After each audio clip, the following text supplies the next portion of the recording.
अस्सलाम वालेकुम जी। तो नाज़रीन, पिया सावंत से बात करती है, उससे कहती है कि मैं अब अपनी बात मीडिया तक लेके जाऊंगी, क्योंकि पुलिस वाले तो दाऊद के ख़िलाफ़ किसी भी सूरत में एक्शन नहीं लेने वाले। और दूसरी तरफ मूसा हमें कितना तंग और जलील करेगा, इसलिए मैं चाहती हूँ कि मैं अपनी बात अब मीडिया पे रखूँ। सावंत उसकी बात सुनता है और कहता है कि आप कहे तो बिल्कुल ठीक रही हैं पिया जी, लेकिन हमारे पास दाऊद के ख़िलाफ़ कोई भी तो ठोस सबूत नहीं है जिसकी बुनियाद पर हम उसकी ये सारी बातें मीडिया के सामने लेके आएँ। सावंत की ये बात सुन के पिया बहुत ज़्यादा टेंशन में आ जाती है। वो कहती है, तुम खुद बताओ मैं क्या करूं, क्या हम हाथ पे हाथ रख के बैठते रहें। उसकी बात सुन के सावंत कहता है कि आपको परेशान होने की ज़रूरत नहीं है, मेरा एक जानने वाला दोस्त है, हम ये सारी बात उसके सामने रखेंगे, देखिए इसके बाद वो हमारी क्या हेल्प करता है।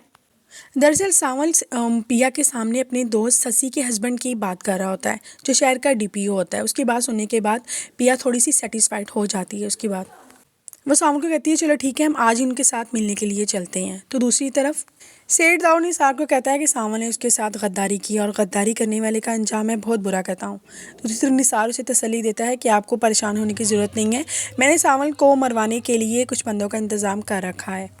सुबह की पहली किरण देखने से पहले ही आपको सावंत की लाश मिल जाएगी।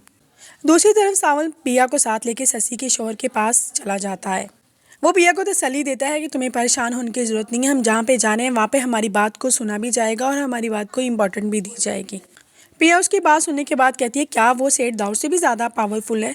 तो आगे से सावंत जवाब देता है, हाँ पिया जी, आप ऐसा ही समझ लीजिए। अभी वो दोनों आपस में बातें कर ही रहते हैं कि पीछे से दो बाइक वाले आते हैं और आते ही सावंत के ऊपर फायरिंग करना स्टार्ट कर देते हैं। वो इतनी धुआंधार फायरिंग करते हैं कि पिया ये सब कुछ देख के बहुत ज़्यादा परेशान हो जाती है। सावंत की इतनी ज़्यादा खून की ब्लीडिंग होती है कि उसे गाड़ी भी ड्राइव नहीं होती। वो गाड़ी को फौरी तौर पे फुल स्टॉप लगा देता है। ये सब हालत देख के पिया बहुत ज़्यादा खौफज़दा हो जाती है। वो जल्दी से कॉल करती है हॉस्पिटल और जल्दी से इसको हॉस्पिटल ले जाने की तैयारी में लग जाती है। डॉक्टर जल्दी से सावंत का ट्रीटमेंट स्टार्ट कर देते हैं। पिया बाहर बैठ के वेट करती है। वो खुद सोचने लग जाती है कि जो कुछ पिया हुआ है इसके पीछे पिया का खुद का ही हाथ है। वो कहती है, अगर सावंत को कुछ भी हो गया ना तो शायद मैं खुद को कभी माफ़ ना कर पाऊँ।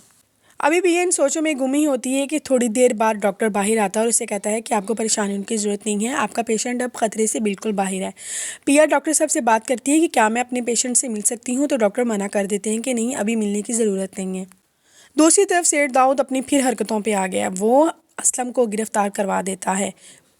पिया को हॉस्पिटल उसकी माँ की कॉल आती है कि तुम्हारे बाप को गिरफ्तार कर लिया है। पिया टीपू को सावंत के पास छोड़कर उसके दोस्त जमील के साथ लॉयर के साथ बात करने चली जाती है। पिया थाने जाकर खुद को बिल्कुल अकेला फील करती है, क्योंकि ना उसके साथ उसका बाप होता है और ना ही सावंत होता है। दूसरी तरफ अली यार को किसी बात का भी नहीं पता।